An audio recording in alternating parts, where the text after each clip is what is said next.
In the last vlog I mentioned software like Grammarly and ProWriting Aid. There are others like Hemingway, WordTune, GrammarCheck.net, but none of them compare to another human being's eyes, like a human reader. I use Grammarly and ProWriting Aid to make my manuscript as polished as possible before sending it to my editor. Even though I can't see anything wrong with my work, my human editor manages to write notes upon notes with suggestions to fix up. This is a rule that can't be broken. Pay for a human editor, a professional human editor, to edit your manuscript. If you don't, you are an idiot. You might disagree with that statement, but I don't care. I will die on that hill. Formatting your book can be tricky. That's where some great software comes in handy. Vellum is a book formatting software for Mac computers that allows you to create ebooks for every platform. So Kindle, Kobo, Apple Books, Amazon. Each specialized file can guide readers to buy your next book in their favorite store. If you have completed series, like maybe sci-fi or fantasy series, Vellum gives you the tools to combine them into an ebook box set. Vellum also allows you to format print books.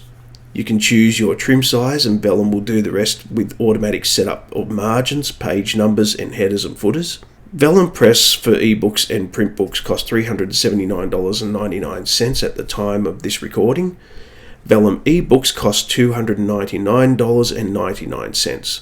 Atticus does practically everything Vellum can do, and a little bit more. Atticus is compatible with Windows, Mac, Chromebook, and Linux, and offers cloud storage. It synchronizes quite smoothly between the downloadable app and your online account, so you don't need to just sit on one computer at home to tinker with your book. You can use a laptop somewhere else as long as you have internet access. To work, Atticus requires Google Chrome installed on your computer. The benefits with Atticus are terrific, with timely support and really good price. Real bang for your buck at $147. Both Vellum and Atticus enable you to create EPUB files and PDF documents for potential beta readers. It seems obvious that you would need a cover for your book. The old saying, you don't judge a book by its cover, is bull. It's the first thing a potential customer looks at, so it needs to be eye-catching. You can design your own using Adobe. My choice is Affinity. Affinity software does pretty much the same as Adobe software does, but costs less. You can purchase Affinity software outright instead of paying an ongoing subscription. At the time of this recording, Affinity is having a 25% off everything sale, bringing the total price for all apps at $204.99. Otherwise, you can employ the services of a cover designer or illustrator.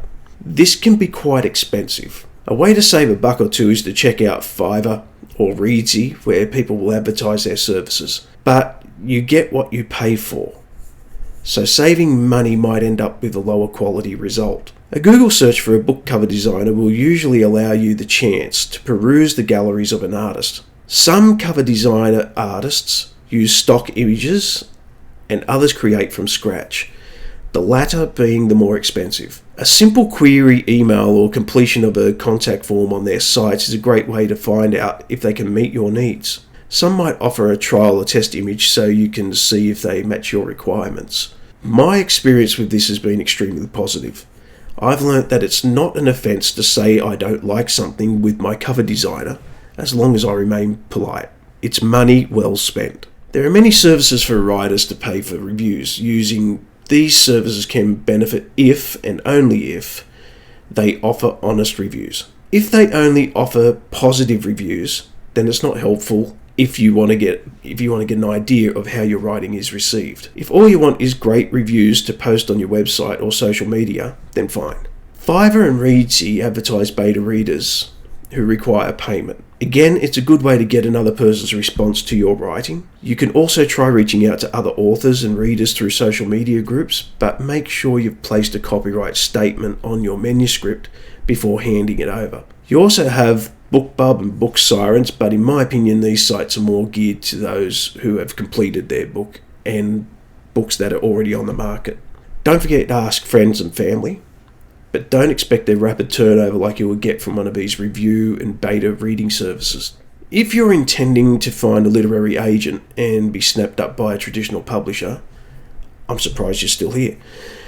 Independent or self-publishing will ultimately lead you down one of two paths: the road to the vanity press, or the winding track to do it all by yourself. There are some vanity press agencies who market themselves as publishers and will try to win you over by promising the world for a fee. These are called scams. Most people in the industry will tell you if you have to pay a publisher to publish your book, they're not publishers. Not true. Vanity press agencies are publishers who publish your book at your expense. The difference is they're not traditional publishers, but they are publishers. There are some vanity press agencies who do exactly as they advertise and are upfront and honest about it.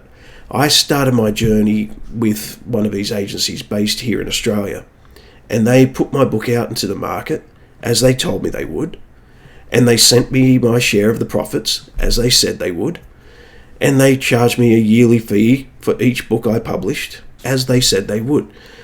But the fees exceeded the profits, and so I looked for alternatives. Amazon KDP was one avenue I tried for a very short time. It supplied an ISBN that was locked to KDP, meaning the book couldn't be sold anywhere else except on Amazon. I wanted to reach a wider audience though, so I did some more searching, and that searching brought me to a company named Ingram Spark, who I still distribute my books through today. It used to be a flat fee of about $50 to publish through Ingram Spark, but they have recently changed their structure, and to submit a title now is a whopping fee of nothing. So it's free to submit a book. They will charge you fees if you make any amendments to your book after submitting. It's about $25 if I recall. So it pays to make sure that the files you submit are final and don't need any more changing.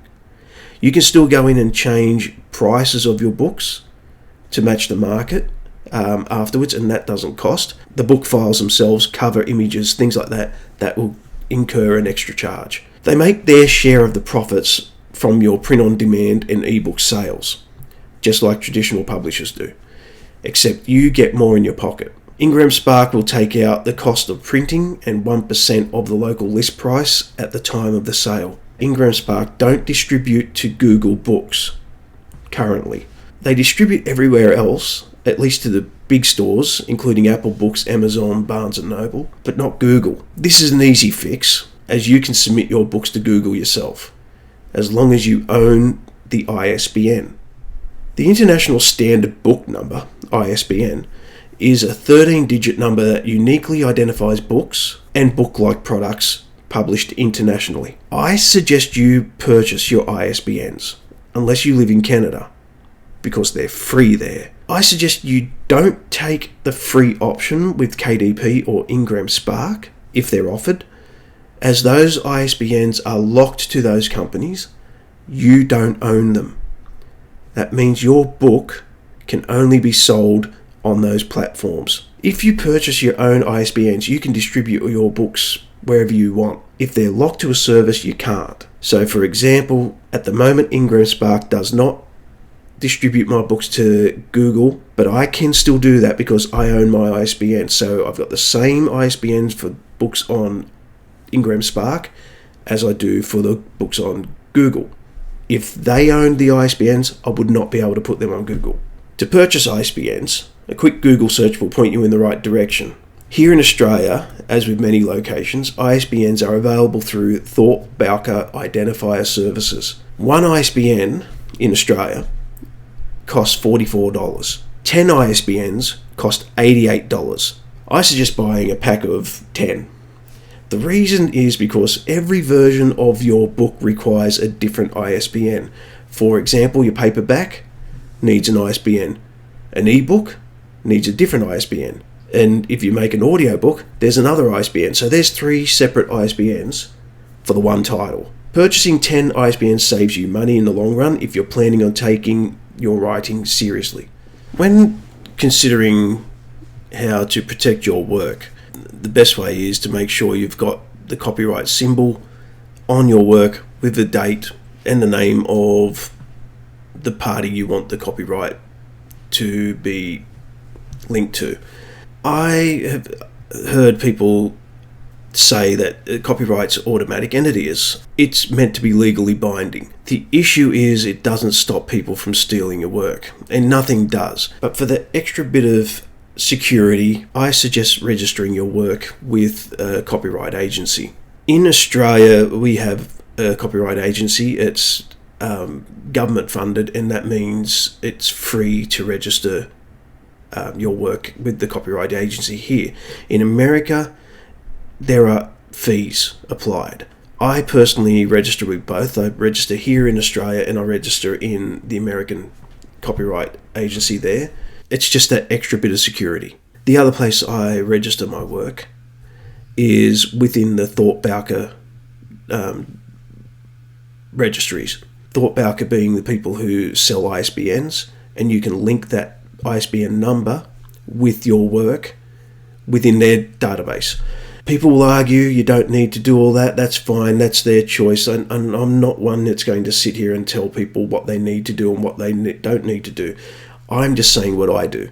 That's creating your own publishing house may give your book that extra added appearance of professionalism just by sticking a logo and a publishing name on the spine. When I published my first paperback book through Amazon KDP, I didn't have anything on the spine apart from the title and the author name. Admittedly, looking back, it was rather unimpressive. I've since come up with a publishing company name and purchased a logo and the rights associated from a company called BrandCrowd. I can't say I'm rolling in the dough, but my sales increased slightly. I created a website and used the name as a marketing tool and saw some increase in online traffic, which is continuing to build. More and more people are coming to my books and following me on social media. I'm not at an influencer level, and I don't think I really ever want to be. I'd love to get to a point where I get enough of a following to sell enough books and retire from my day job.